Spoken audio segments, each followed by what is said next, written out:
Welcome back. This is Aquarium Hacks by Marcus. So this is the beginning of my 20-gallon long aquarium, which is going to have of course, as many as I can. I think I counted almost 30 of these multifasciates in here. So I won't be able to bring them all over, but I can probably bring at least about 15 over at least into the 20-gallon long. And most of these shells, so I can be able to rescape this tank. And so this is the beginning of it. This is the, I want to show you guys something here. This is the shelf that I'm going to put it on. Actually, this was an older TV stand, I think, maybe, but it holds this tank just fine. This is a brand new tank from Petco. This is a Magitarian 20-gallon long. It seems to be well built. Didn't have any leaks in it. I already tested the leaks. And as you can see here, I have made a little place for it right there on top with styrofoam and of course the boards. And now I want to show you the kind of background that I'm going to put on it. So stay with me. I'll be back in just a sec. So this is the kind of background that I'm going to put on it. I ordered this from Amazon, just a cheap vinyl cloth background. Now, I don't recommend that you get this kind of background if you want like a really good one, kind of like the one that I put on the 6-foot tank with the rocky background. I wanted to do this project as with little money as possible. And so I went with this cloth one, which is just fine with me. I'm going to take an iron to it and some some kind of pad on the back of it and iron it out and get it straightened up. It's not bad, but it's not like, okay, the best. I mean, you look at the material here. Ozzy is not the best material, but it will work for what I want it to work for. Because the reason why I chose it, because my filter's black and I wanted kind of a black rocky background. So, you want to do something nice, nice and cheap that looks pretty decent without having that sticky background, doing that extra work. This is the way to go, for a cheap background. Matter of fact, most backgrounds nowadays is being cheaply made like this one.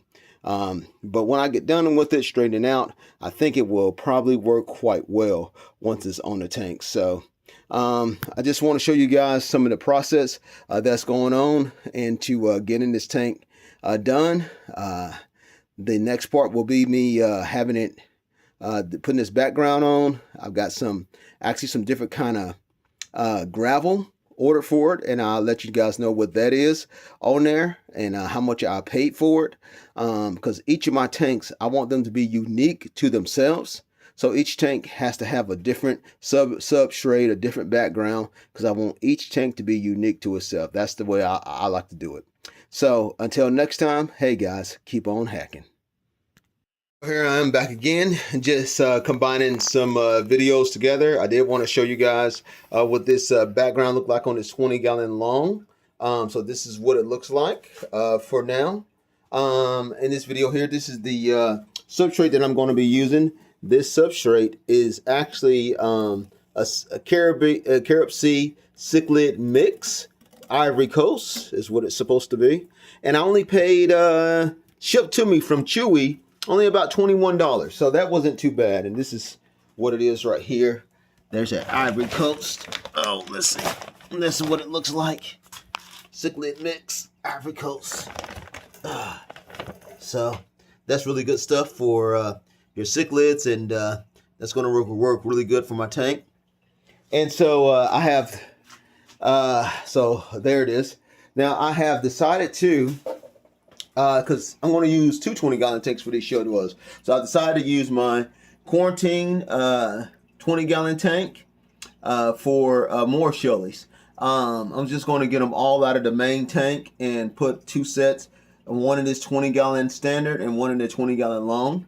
And I want to fix them both up, put shell dwellers in both tanks, and that way I can totally rescape this tank. Because what's going to go in this tank, as you can see here, is these new Leupi that I have. Now, these are not yellow Leupi. I know they're not colored up right now, but these are the orange Leupi. And these are actually, in time, they're supposed to get like super orange. I mean, like really orange.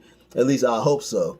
So we're going to put all 7 of them inside of there, and they're going to replace my shell dwellers in that tank and just give the shellies a tank for by themselves. This is the light that I've ordered for the 20-gallon long. I'm going to get another light and another top for this tank here, probably polycarbonate. And there's the filter I'm going to be using. Probably will use a sponge filter on this particular 20-gallon standard. And so anyway, that's the tank. That's the background. It's going to take a long time to do a escape and set up 2 new tanks. This could take several days. And so I want to actually get a video and just talk you through what it takes to break down a tank to this size, you know, and to rescape a tank this size, you know. So I'm going to actually talk about that just a little bit. But until then, hey, keep on hacking.